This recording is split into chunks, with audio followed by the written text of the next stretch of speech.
एक छोटे से गांव में रामलाल नाम का एक गरीब किसान रहता था।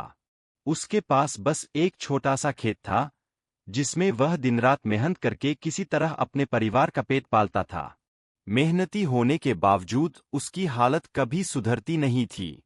कभी बान आ जाती।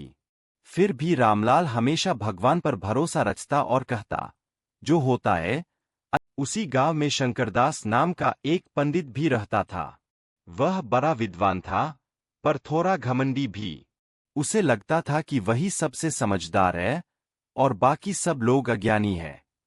एक दिन वह गांव के मंदिर के बाहर बैठा था कि तभी रामलाल वहां आया।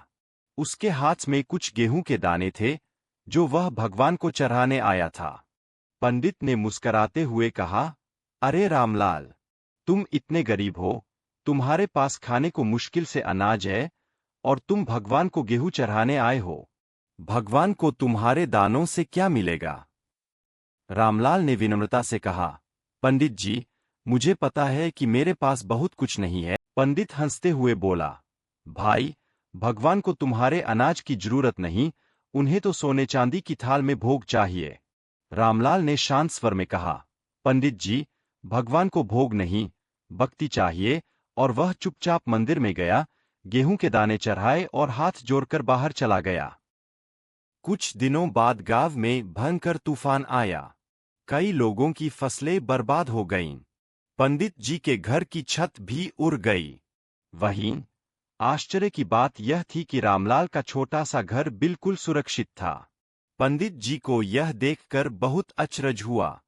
अगले दिन वह खुद रामलाल के घर पहुंचा और पूछा, भाई रामलाल, ये कैसे संभव हुआ कि पूरे गांव में नुकसान हुआ, पर तुम्हारा घर बच गया? रामलाल मुस्कराया और बोला, पंडित जी, मैंने जब मंदिर में भगवान को गेहूं चढ़ाया था, तब मैंने उनसे यही प्रार्थना की थी कि जो कुछ भी मेरे पास है, उसे आप अपनी कृपा से सुरक्षित रखें। बाकी सब आपका भरोसा है। पंडित जी की आंखें खुल गईं। उन्हें समझ आ गया कि असली पूजा धन या चढ़ावे की नहीं, बल्कि सच्चे मन की होती है। उन्होंने झुककर कहा, रामलाल, तुम तो मुझसे बड़े ज्ञानी निकले।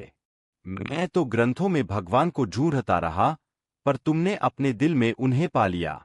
उस दिन के बाद पंडित जी ने अपना अभिमान छोड़ दिया और सच्चे मन से सेवा व पूजा करने लगे।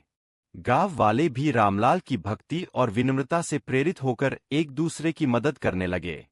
फिर रामलाल ने बोला कि भगवान को सोना चांदी नहीं, सच्ची श्रद्धा और साफ दिल चाहिए।